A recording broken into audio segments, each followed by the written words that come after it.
15वीं सदी की यह कहानी है। किसी एक गांव में बहुत ज्ञानी पंडित रहा करता था। पंडित आजू बाजू के सारे ही गांव में बहुत प्रख्यात था और इसी वजह से धनवान भी। पंडित का परिवार ज्यादा बड़ा नहीं था। पंडित अपनी पत्नी के साथ अपने बहुत बड़े घर में अकेला रहता था क्योंकि पंडित को कोई बेटा था नहीं और एक बेटी थी जिसका विवाह पास के गांव वाले एक श्रीमंत लड़के से हो चुका था। पंडित ने शादी से पहले अपने होने वाले दामाद की अच्छे से जांच पड़ताल की थी और अपनी बेटी का भविष्य भी ठीक से पढ़ा था, तब जाकर उसने बेटी की शादी की थी। लेकिन चंद सालों में ही पंडित का दामाद बुरी आदतों के चंगुल में फंस गया। जुआ और शराब की बुरी लत ने उन्हें सड़क पर लाकर रख दिया था। अपने बेटी की ऐसी दुर्दशा देखकर पंडित की पत्नी काफी दुखी होती थी और अक्सर पंडित को कहा करती थी, तुम जाकर उनकी मदद कराओ। पंडित हमेशा अपनी बीवी को ये कहकर उनकी मदद करने के लिए मना कर देता था कि अभी कुछ समय तक उनका बुरा वक्त चलना है। हम चाहे कितनी ही कोशिश कर ले, जो उनके नसीब में नहीं है वह उन्हें नहीं मिल पाएगा।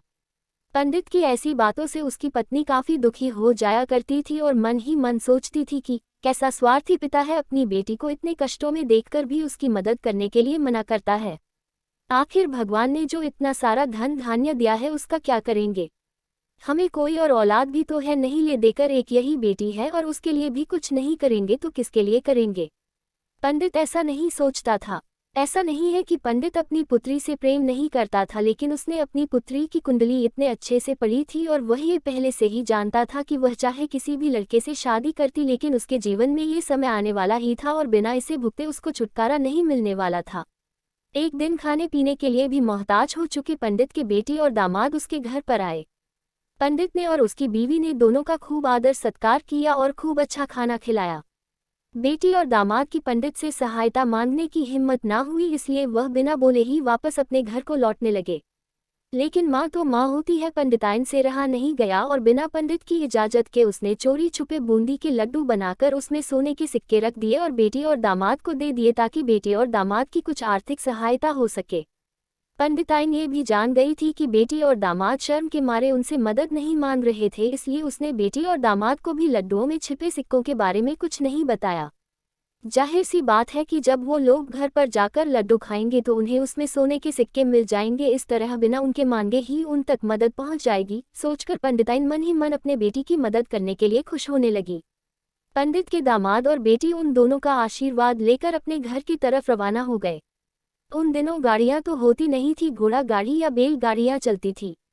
पैसे ना होते तो और चीजों की लेन देन से भी व्यवहार होता था। बेटी और दामाद का गांव पंडित के घर से कोसों दूर था, फिर भी पैसों की कमी के चलते वह चलकर अपने गांव की तरफ निकल पड़े। थोड़ी दूर ही चले थे कि पंडित की बेटी के पैर में मोच आ गई और अब उसको चलना भी मुश्किल हो गया। पंडित के दामाद ने जब देखा कि उसकी बीवी अब बिल्कुल चलने में सक्षम नहीं है तो उसने एक टांगा अपने घर तक किराए पर ले लिया। दोनों पति पत्नी टांगे में बैठकर घर तक पहुंच गए, लेकिन टांगे वाले को देने के लिए उनके पास पैसे थे नहीं, इसलिए पंडिताइन ने जो बूंदी के लड्डू उन्हें दिए थे वही किराए के तौर पर उस टांगे वाले को दे दिए। टांगे वाला बूंदी के लड्डू को लेकर वहां से चला गया। टांगे वाला अपने घर की तरफ जा रहा था, तब उसे एक हलवाई की दुकान दिखी। उसने सोचा कि थोड़े से बूंदी के लड्डुओं से मेरे घर के लोगों का पेट थोड़ी भरने वाला है, इससे अच्छा मैं इन बूंदी के लड्डुओं को बेचकर उनसे कुछ चावल खरीद लेता हूँ।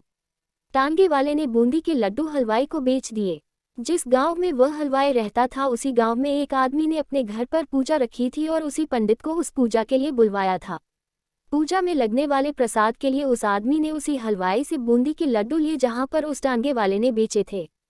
हलवाई ने भी उस आदमी को टांगे वाले से खरीदे हुए लड्डू ही पहले दिए ताकि वह खराब ना हो जाए, क्योंकि वह नहीं जानता था ये लड्डू कब बने हैं।